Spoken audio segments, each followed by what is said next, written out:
chapter 6 verse 1 to 14. Bago po ako manalangin, basahin po muna natin ang banal na salita ng ating Panginoon. Amen po. Patay sa kasalanan, ngunit buhay kay Kristo. Verse 1, ano ngayon ang sasabihin natin? Patuloy ba tayong magkakasala upang sumagana sa atin ang kagandahang loob ng Diyos? Hinding-hindi, tayo'y patay na sa kasalanan. Paano pa tayo mamumuhay sa pagkakasala? Hindi ba ninyo alam na tayong lahat na nabautismuhan kay Kristo Jesus ay nabautismuhan sa kanyang kamatayan? Sa makatuwid, tayo'y namatay na at nalibing na kasama niya sa pamamagitan ng bautismo upang kung paanong binuhay muli ni si Kristo sa pamamagitan ng dakilang kapangyarihan ng Ama, tayo rin ay magkakaroon ng panibagong buhay. Sapagkat kung nakasama tayo ni Kristo sa isang kamatayang katulad ng kanyang kamatayan, tiyak na tayo ay makakasama rin niya sa muling pagkabuhay na katulad ng kanyang muling pagkabuhay. Alam natin na ang dati nating pagkatao ay naipako na sa krus kasama niya upang mamatay ang ating makasalanang pagkatao at nang hindi na tayo maalipin pa ng kasalanan. Sapagkat ang namatay ay pinalaya mula sa kapangyarihan ng kasalanan. Verse 8, kung tayo'y namatay ng kasama ni Kristo, naniniwala tayong mabubuhay rin tayong kasama niya. Alam nating si Kristo na muling binuhay ay hindi na muling mamamatay. Wala nang kapangyarihan sa kanya ang kamatayan.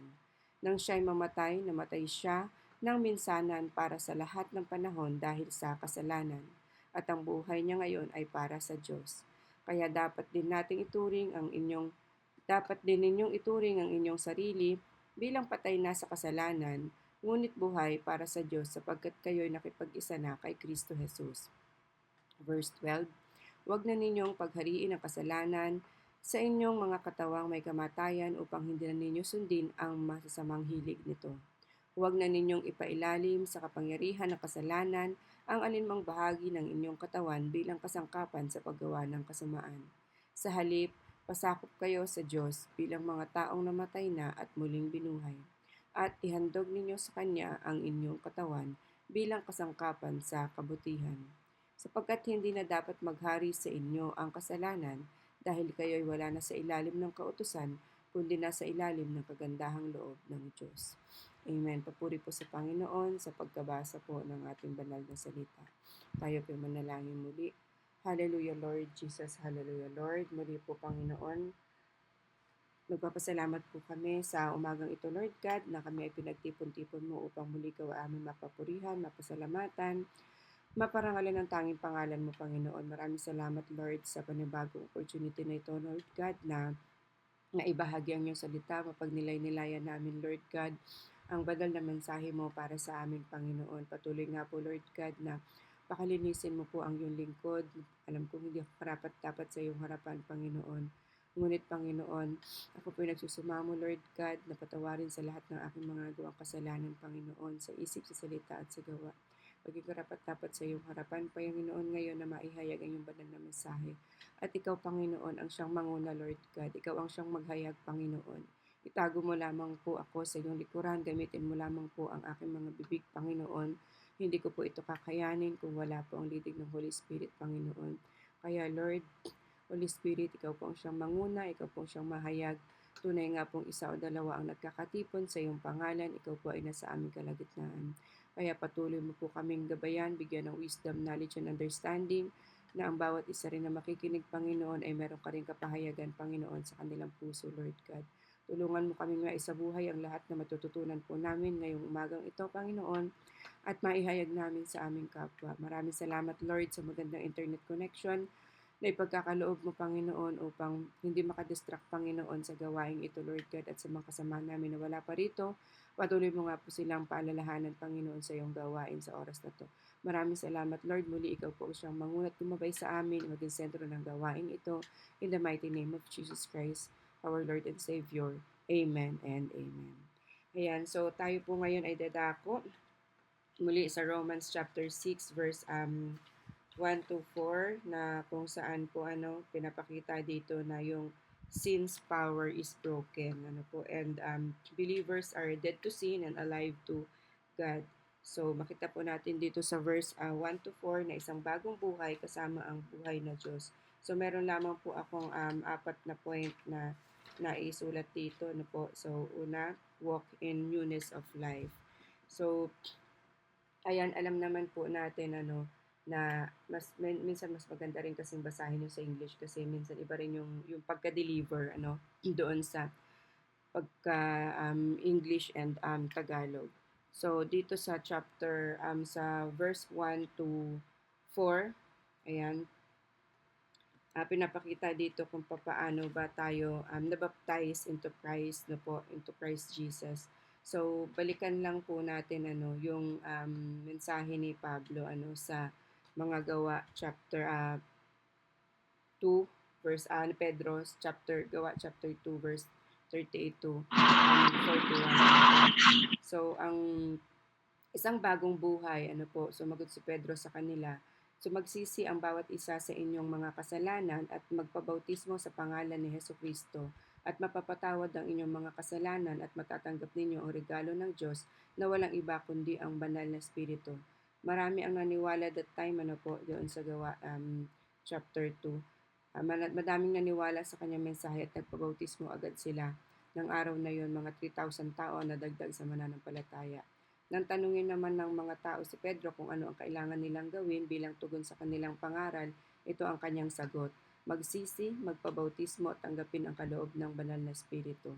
Maraming libo-libong tao ang tumanggap at nadagdag doon sa pamamagitan ng pananampalataya na yun. So, pinakita doon yung baptism of water. Pero dito kasi sabi ka natin sa pamamagitan ng pagbabaptize with the Holy Spirit and with Jesus Christ, makikita po natin dito na in literal po, hindi naman sabihin mo talagang water is yun yung magiging instrument para tayo po ay maligtas. Kumbaga, in metaphorically or doon sa ginawang parable doon sa secret na word na kung mapag-aaralan natin dito na si Jesus ay becomes the liquid metaphorically, kumbaga hindi siya literal na water na kapag tayo ay 'di ba na nabaptize na malulubog sa tubig at tayo ay mabubuhay muli, 'di ba, parang namatay na tayo sa kasalanan, pero um, yun nga, isa lang yun sa mga representation, pero ang pinaka-message po, ang mensahe ng ating Panginoon na ang water po is a word of God or Jesus Christ, po. Alam naman natin na when we accept Jesus Christ, our Lord and Savior, and when we repent for our sins, talagang nandyan po na ang ating mga kasalanan po ay nalinis na sa pamamagitan ni Jesus, Kaya kung tayo po ay magsisi sa ating mga kasalanan at magpabautismo tayo sa pangalan ni Hesukristo, napatawad na yung ating mga kasalanan. At makita natin dito na talagang nandoon po yung kapangyarihan ng Panginoon na talagang tayo ay pinatawad na kung ano man po yung mga nagawa nating kasalanan dati. 'Di ba ang sabi nga niya dito, what shall we say to all this? Should we continue in sin and practice sin as a habit so that the grace may increase and overflow? Certainly not. How can we, the very ones who died to sin, continue to live in it any longer? Or are you ignorant of the fact that all of us who have been baptized in Christ Jesus were baptized into his death? We have therefore been buried with him through baptism into death, so that just as Christ was raised from the dead through the glory and the power of the Father, we too might habitually a newness of life. Yan. So, abandoning our old ways, yan po yung number one natin, yung walk in a newness of life, na kung saan po yung grace na ibinigay po ng Panginoon sa atin is a gift, is a free gift, na it doesn't mean na kapag tayo po ay naligtas na, sa mga kasalanan, aabusuhin na natin. So, pag sinabing repent to our sins, kailangan na matalikuran natin at hindi na natin balik-balikan pa, Huwag na tayo manatili doon. Kumbaga, past is past. Kumbaga, yung mga kasalanan nga natin na nagawa na noong mga panahong hindi pa natin kilala ang ating Panginoon, at ngayon na nakilala na natin siya and we are already baptized in His name, kalimutan na natin at wag na nating balikan because we are already forgiven. Kaya ibinigay niya ng buong buo ano po yung grasya at habag niya sa atin, and it just justify no na we believers no na maging free sa guilt no of sin, and maging blameless tayo doon sa mga kasalanang nagawa natin, dahil nga tayo ay pinatawad na niya because we already repent, 'di ba? At tinanggap natin siya as our Lord and Savior. Kaya yun na yung pinanghahawakan natin, na meron tayong buhay na walang hanggan dahil sa ginawa ng Panginoong Hesukristo sa atin. And those who baptize into Him, and so kanyang word no will remain to Him forever. So Jesus was resurrected na po, and believers na also experience resurrection, yun yung pinaka-wonderful news no po na ibinigay ng ating Panginoon sa atin, na magkaroon tayo ng relasyon sa Panginoon, and ganun din po sa mga fellow believers natin, na yung mga dati nating gawa na hindi kaaya-aya, no, i-abandon na natin or kalimutan na natin. So mamuhay na tayo sa panibagong buhay na kasama ang Panginoong Jesus, 'di ba? Um Dati nung tayo ay wala pa sa Panginoong Hesus, marami tayong mga kaibigan, 'di ba? Na talagang kung ano-ano yung mga nagagawa nating mga kasalanan, 'di ba? Inom dito, ganyan, barkada dito, kung ano yung mga nagagawa talaga natin dati nung wala pa tayo sa Panginoon. Pero napansin nyo ba nung tayo po ay nandito na, no, kumbaga nakatanggap na sa Panginoon, iba na yung atmosphere, iba na yung mga taong nakakasalamuha mo, yung mga tao na talagang mas gusto mo na no po na makasama yung mga taong katulad nito na nagkakaroon tayo ng mga ganitong gawain. Ako sa totoo lang talagang nung ako po ay talagang nag-focus na sa Panginoon, na talagang nabawasan din po no yung mga kaibigan. Hindi naman totally sabihin mong nabawasan na wala. Parang nabawasan lang yung meet up namin, yung togetherness na nasabihin mong magkaroon ng mga banding-banding, kasi nga dati ang nagiging banding pag nagkikita-kita, inuman, ganun, 'di ba? Parang nung time na tayo ay nakakilala na ng lubos talaga sa Panginoon at naisabuhay na natin, talagang sobrang ang lagi na lang kong nakakaharap yung kayo, ayan, yung sa online, tapos yung sa mga tao sa church, madalang na lang po talaga. Tapos yung minsan sa family na lang, ganon, na madalang na lang din magkita-kita kasi nga, um, minsan ano po yun nga yung way of celebration nila, 'di ba? Iba na yung way of celebration natin, na which is sagad na tayo nakafocus.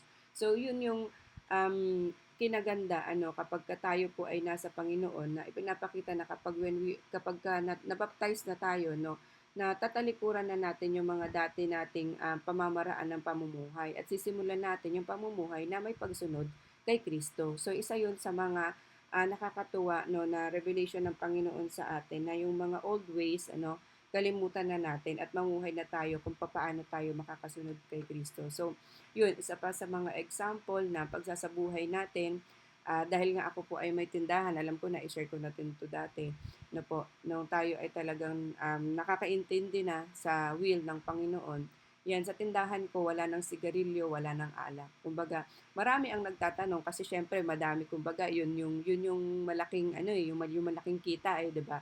Pero sabi ko nga, kapag ka ikaw ay nakakaintindi na sa will ng Panginoon, dahil nga ang binigay niya sa iyo ay katawan, templo niya, 'di ba, ng Panginoon, iiwasan mo na yung mga bagay na hindi maganda, na nakakasira din ano sa kalusugan ng mga tao. Kaya yun, medyo malaki yung nawala nakita, pero mas masarap din naman sa pakiramdam ano na kahit na kumita ka man ng maliit, pero nagagawa mo pa rin yung will of God. Kaya yun, glory to God na sa kapahayagan niya na ipinagkakaloob sa atin ano po, na hindi man tayo perfect, pero nagagawa nating talikuran ano po yung mga kasalanang inihingi na natin ng tawad sa Kanya. Sabi nga, di ba, kapag ka alam mo na yung katotohanan at hindi mo pa rin ginawa, yun na yung isa sa malaking kasalanan din, di ba?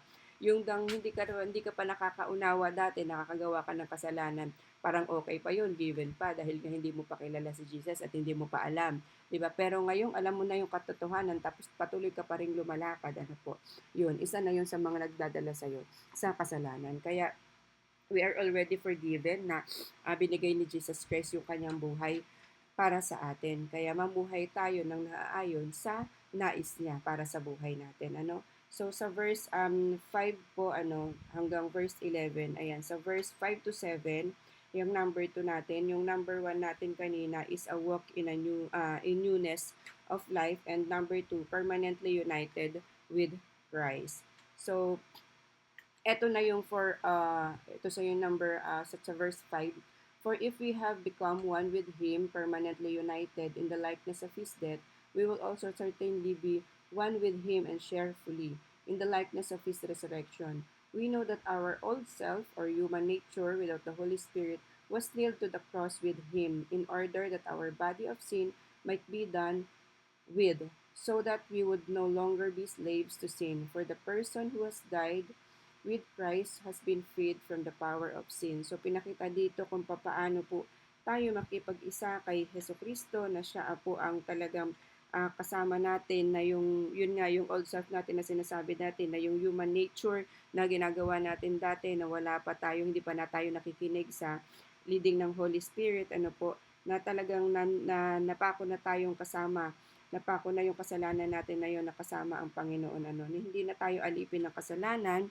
And for the person who has died with Christ has been freed from the power of sin. Ano man, sabi nga natin kanina, di ba, ano man dapat natin gawin para talagang fully talaga matanggap natin ang Panginoong Heso Kristo sa buhay natin at mapatawad tayo sa mga kasalanan na although ginawa na ni Jesus Christ sa atin, di ba?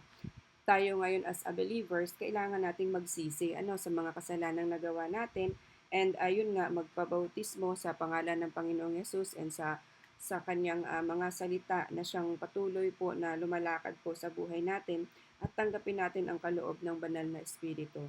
Ayan, so nakita natin dito na kapag talagang nabautismo rin naman tayo kanina sa water baptism, di ba? At na ngayon naman ay mabautismo naman tayo sa banal na espiritu, na hindi natin magagawang mamuhay bilang isang Kristiyano kung tayo po ay wala sa piling at kapangyarihan ng banal na espiritu. So ipinangako ni Jesus na darating ang banal na espiritu upang mamunuan tayo at patungo sa katotohanan, di ba? Dahil nga nung siya ay nabuhay, siya ay umalis dito at iniwan niya sa atin ang banal na espiritu.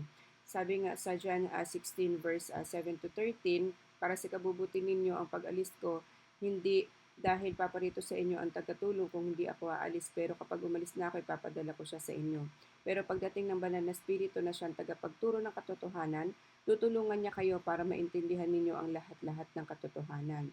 Ang ituturo niya ay hindi galing sa kanya, sasabihin niya kung ano lang ang narinig niya, at ipapahayag din niya sa inyo ang tungkol sa mga bagay na darating. Ayan, sa John 16 verse 7 and 13, yan, basahin nyo na lang po pag ano. Kumbaga, binibigyan tayo ng banal na espiritu na kakayahan upang maging mabisang mga saksi. Ano po, talagang ito yung katotohanan na ma-share din natin kung ano yung binigay ng Panginoon sa atin, na mamuhay tayo ng sa katotohanan na bilang kanyang mga saksi, tutulungan tayo ng Holy Spirit na gawin natin yung mga bagay na pinapagawa niya sa atin, no? At buong tapang nating maihayag at maipamuhay ang katotohanan ng tungkol sa Diyos. Kaya, ayun, maraming salamat sa Panginoon na sa tayo po ay pinagkalooban ng banal na espiritu, kumbaga patuloy tayo talaga na makikipag-isa, no, sa Panginoon, na talaga lamang siya mo ang maghahari po sa buhay ng bawat isa. Kaya ayan, sa verse 8, yan, kung tayo'y namatay ng kasama si Kristo, naniniwala tayo mabubuhay rin tayong kasama niya. So alam natin si Kristo na muling binuhay ay hindi na muling mamamatay, wala nang kapangyarihan sa kanya ang kamatayan. So ito naman po yung sa verse 8 to 11, death no longer has power over him or over Jesus. Ano po? Na si Jesus ay namatay once and for all, no, he died once, no, para ma-end po yung power of sins na nagawa ng mga makakasalanang tao. Tayo yung mga sinners, deaths, mga sinners, na siya ang nagbayad po sa mga kasalanan ng mga tao. So yung buhay na meron tayo ngayon, sa buhay na meron siya, at the life that he lives to glorify God. So wala na pong katapusan yung fellowship with Him, and wala nang patid yung pakikipag-ugnayan. So ito, at considering, no po, na we are already have unbroken fellowship sa Panginoon. Kumbaga yung walang patid na pakikipagrelasyon po sa Panginoon, and consider na yung self natin is dead to sin, no? And our relationship sa Panginoon as maging alive.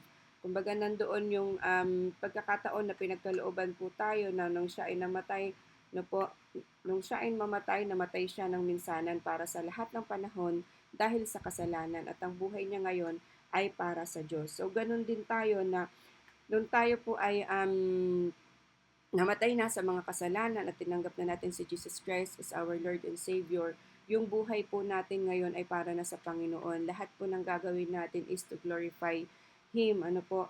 At nandoon na yung kasalanan na nabuwag na, nawala na dahil sa ginawa ni Jesus Christ no po, na talagang pagsasakripisyo niya para sa buhay natin. At tayo naman in return, yung walang patid na pakikipag-ugnayan natin sa Panginoon, no, wag natin hayaan na mawala dahil nga po yung mga kasalanan na kinalimutan na natin dati or nawala na dahil sa ginawa ng Panginoon sa atin nang tayo ay mabaptize na with Him and with His Word, wag na nating hayaan po na mag-stay pa sa atin or babalik-balikan natin, no. So ito yung mamuhay na tayo kung papaano tayo mamuhay ng maayos na siya lamang po, no, yung talagang mag-glorify sa buhay natin. Kasi minsan 'di ba may mga pagkakataon na kapag ginagawa tayong mga bagay na talagang patuloy yung sarili pa rin natin ang pinupuri natin, pero glory to God kasi tayo po ay nakakaunawa na ang lahat ng gagawin natin is to glorify God, no? Para sa Kanya po yung buhay na ipinagkaloob. So, wala na sa atin, wala nang karapatan na po yung kasalanan, no? Wala nang karapatan yung kamatayan na ipinagkaloob, no, po doon sa ating Jesus dahil once lang siya na namatay at hindi na siya mamamatay muli. Kaya meron tayong Diyos na buhay na talagang siya ang patuloy po na kumikilos sa buhay ng bawat isa na hindi na tayo sabihin mo pa talaga na kasi yung iba 'di ba yun nga ang nakakalungkot dahil nga yung iba is hindi nila alam kung ano ibig sabihin ng pagsa-sign of the cross, po, kumbaga patuloy na pinapaalala na kapag halimbawa nag-sign of the cross sila 'di ba yun sa mga dati nating gawa na hindi nila naisip na patuloy nilang pinapatay na po ang Panginoon sa ganong sign. Pero dahil tayo po ay may Diyos na buhay, alam natin yung katotohanan, no, na patuloy po nating ipag-pray, po, na talagang maunawaan nila yung lalim talaga noon, maunawaan nila kung sino talaga si Jesus Christ sa buhay natin. And which is, yun yung isa sa mga kailangan nating gawin, po, na talagang as isang sa mga believer ng Panginoon na ma-share natin yung gospel ng Lord, no, kung paano kumikilos ang Banal na Espiritu sa buhay ng bawat isa at kung paano talaga tayo mamuhay na kasama siya. So, ayan, sa verse 12 to 14, ayan, nandito na po tayo sa 12 to 14. Therefore, do not let sin reign in your mortal body so that you obey its lusts and passions. Do not go on offering members of your body to sin and instruments of wickedness, but offer yourselves to God as those alive from the dead and your members as instruments of righteousness to God. For sin will no longer be a master over you since you are not under law, but under grace. Ayan. So, maraming salamat po sa Panginoon.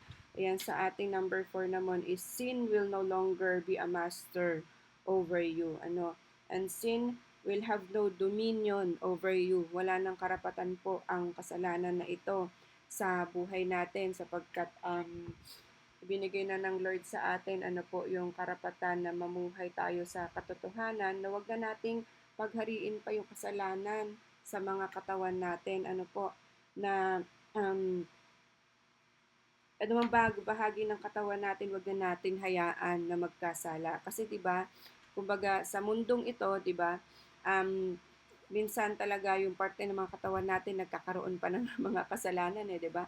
Sa paglabas mo pa lang ng bahay, kapag ang mata mo, 'di ba, hindi na maganda yung paningin sa ibang tao, no? Nagkakaroon na ng judgment, no? Tapos ang kamay, yan, minsan namamalo, nangahampas, 'di ba? Nananampal. Ang bibig, nakakapagsabi pa ng hindi maganda, minsan nakakasigaw pa tayo, 'di ba? Nakakapagsinungaling. Yan, kumbaga, yung isip natin nakakapag-isip pa ng hindi maganda, nag-worry. So, yun, kumbaga talagang i-rebuke natin lahat yun and mamuhay tayo na um, para sa kapurihan ng Panginoon na maiwasan na po na yung lahat ng bahagi ng katawan natin ay talagang ma-sanctify ano po na talagang yung templo ng Panginoon ay pangalagaan natin at 'wag nating hayaan ano po na magkasalang muli sa mga kasalanan ano. Although alam naman natin talaga na mahirap ano po mag-control talaga as lalo na as magulang kapag nagkakaroon ng kasalanan ng mga anak, 'di ba? Or kapag meron kang mga kapitbahay na chismosa, 'di ba?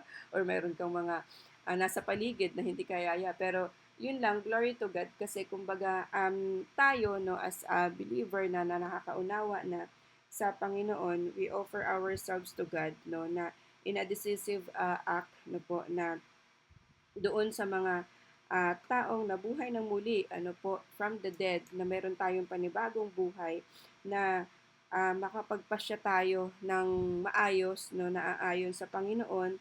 And yung mga ability no po natin na ipinagkaloob ng Lord sa atin and to sanctify, to set apart as instrument in the righteousness no po na makapag-yield sa Panginoon and yung mga hindi na tayo alipin ng kasalanan na nasa ilalim na tayo ng God's favor and mercy which is yung unmerited grace nga po yung biyaya na hindi natin pinaghirapan no po binigay sa atin ng free kaya pangalagaan po natin ano gamitin po natin ng lahat ng parte ng katawan natin to praise and worship God. Huwag na nating hayaan po na magkasala pa tayo, pasakop tayo sa Panginoon, lalo na nung tayo ay kanyang muling binuhay, no, maging handog na tayo.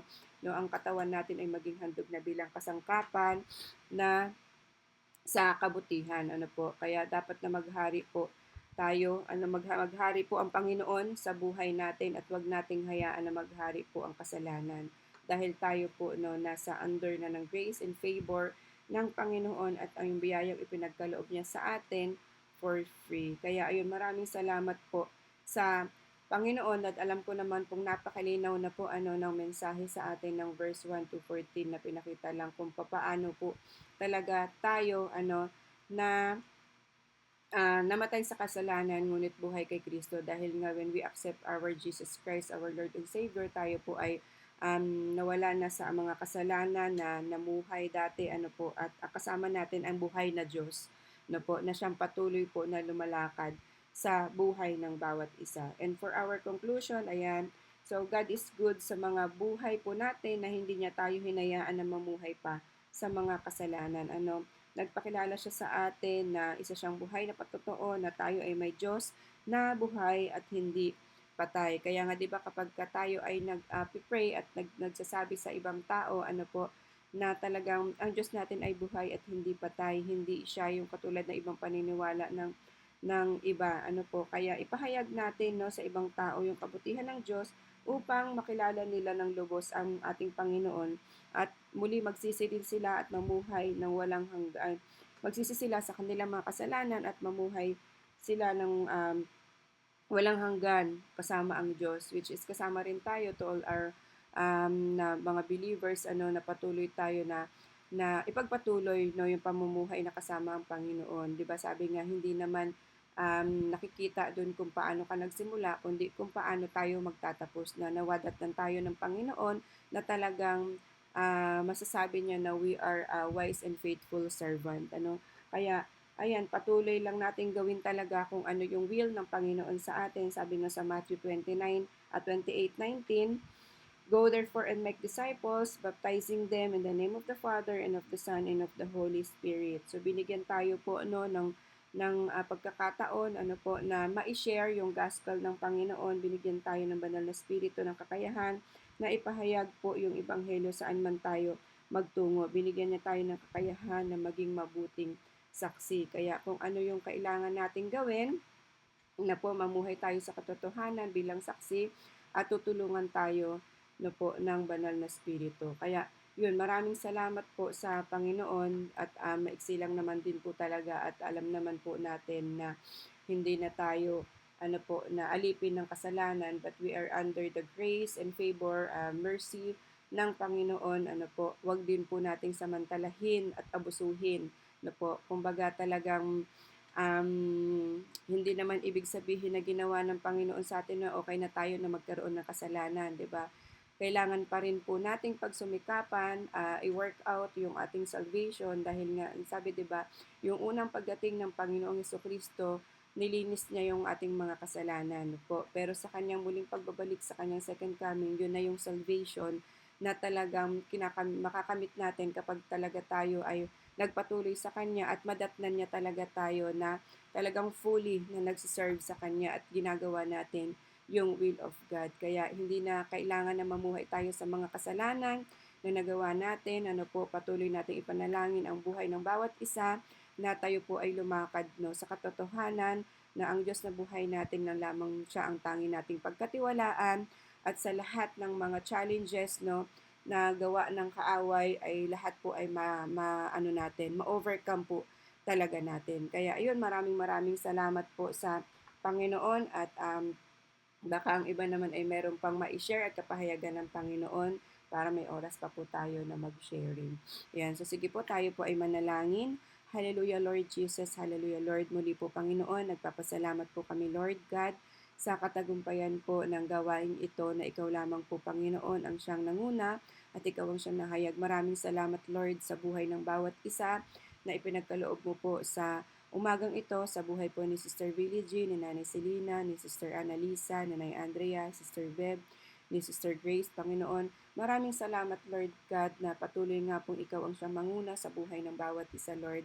Alam namin, Panginoon, na hindi madali na habang nandito kami namumuhay, Panginoon, sa mundong ito, Lord God, marami pong mga kasalanan, Lord God, ang kibat sa amin, Panginoon, na araw-araw, Panginoon, every minute, every seconds, every hour of our life, nagkakaroon kami ng mga kasalanan. Pero Lord God, alam namin ikaw ang maglilinis nito basta ito'y pagsisihan namin and we accept you, Lord Jesus, at patuloy na talikuran na namin, Panginoon, ang mga past, Panginoon, na mga kasalanan namin na wag na kaming mabuhay dito, Panginoon, sa mga kasalanan yun, kundi Panginoon, ay patuloy kaming mamuhay na may bagong buhay na kasama ka, Lord God, at hindi na namin balik-balikan, Panginoon, ang mga kasalanang nagawa namin sa mga panahong hindi ka pa namin nakikilala, Panginoon. Lord, patuloy mo nga pong gabayan ang buhay ng bawat isa, Lord God.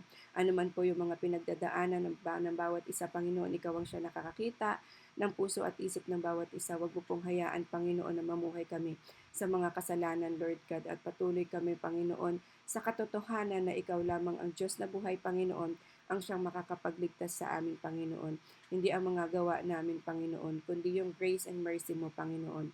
Pero Lord, tulungan mo kami na patuloy kaming magpatuloy sa iyo, Panginoon, na kung alam na namin na ang mga kasalanan na hindi namin dapat magawa, ay hindi na namin magawa, Panginoon. Patuloy mo kaming gabayan, Lord God, at ang banal na Espiritu ang siyang patuloy na mag-lead sa amin, Lord, sa lahat ng mga gagawin namin, Panginoon. And tulungan mo kami, Lord, na makapag-share ng gospel sa mga kaibigan namin o sa mga taong hindi pa nakakakilala ng lubos sa iyo, Panginoon. At patuloy mo nga po kaming pakalinisin, Lord God, sa lahat ng mga nagawa namin kasalanan. Maraming salamat, Lord, at patuloy mo kaming anoint, Lord God, saan man po kami dalhin ang aming mga panyapak. Ikaw ang siyang patuloy na mahayag at ang salita mo ang siyang patuloy na manguna, Panginoon, sa buhay ng bawat isa. Maraming salamat, Lord, at lahat ng kapurihan o Panginoon, ay ibinabalik namin sa tanging pangalan ng iyong anak na si Jesus. Amen and amen. Glory to God po sa buhay ng bawat isa. Ayan, back to you po, Sister Billie Jean. Maraming salamat po.